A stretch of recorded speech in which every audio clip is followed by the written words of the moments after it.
now. Okay, I was going to... Okay, can anyone figure out who the richest man Or in is DC it from my right list, these two guys? I suspect it might be. Yeah, so I know. Two brothers. Two brothers. The Rails. The Rails.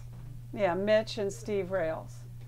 They and that was manufacturing. What did they put him at? Well, they put Mitch at $3 million. He's married. He's 51, and Steve at 2.8, and he's 56 and I think not there's. married. I'm not sure about how Forbes calculates. And this is, and we don't know how these numbers aren't contemporary. These are just the latest numbers. Right. But that I doesn't think there mean, is someone in D.C. who's wealthier than that. Does anybody know who David Rubenstein is? know the name. Show of hands. Who knows who David Rubenstein Doesn't is? he live in McLean? Well, yes, but we're calling that the metro area. Metro area.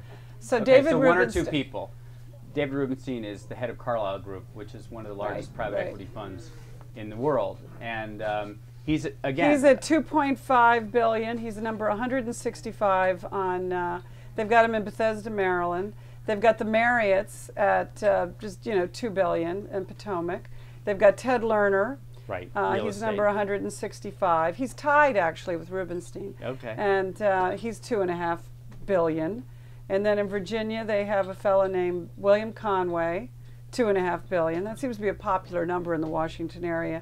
Daniel Daniello, 2.5 billion. He's in Vienna. And then of course the Mars people. Right. So and that does it for the Washington area, billionaires. And the private equity wealth, and the reason I mentioned Rubenstein is the most famous party in New York since the Gilded Age just happened this year, where Stephen Schwarzman held a birthday celebration for himself and his 600 closest friends. And he had Rod Stewart as the DJ and singer for the night.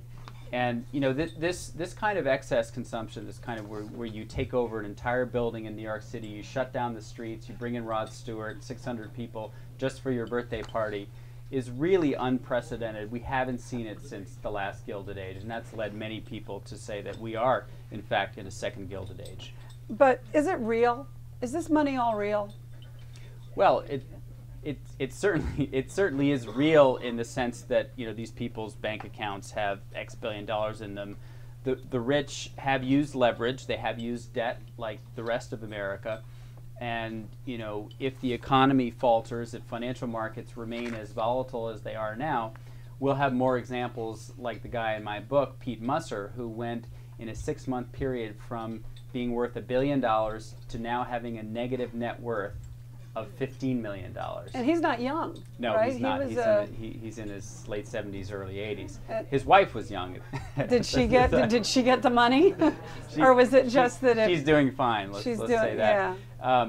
But just as it's never been possible to make money more quickly than it has today, it's also more possible than ever to lose it that quickly, and it's all because of what's happening in the financial market. Win it big, lose it big.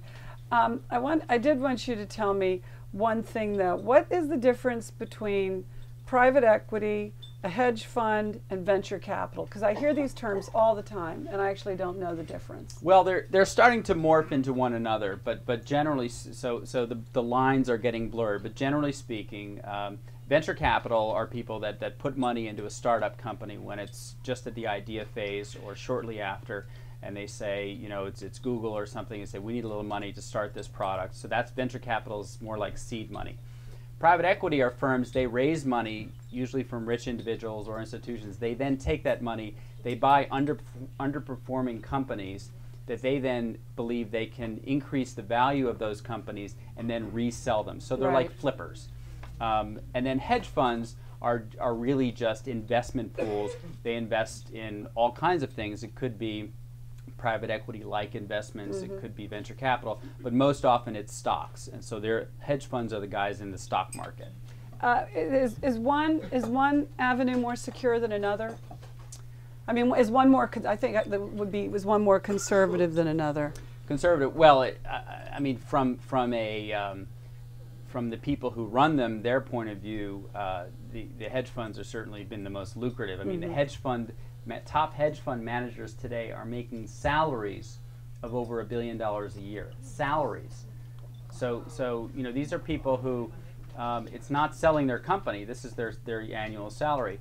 Private equity guys, as we all know, are under fire here in Washington because they make most of their money through what's called carried interest. They get a percentage of the fund that increases in value. They call that a capital gains, which gets taxed at 15%. To most people, that's their income, because it is their income. So they say they should really be taxed income taxes on that, which would be 35% rather than 15%. So there's a whole sort of brouhaha here in DC now over how to tax these private equity guys, and it's become a lightning rod for wealth in America. Why should these rich guys get a tax break, whereas their own secretaries are paying 20 and 30% tax rates?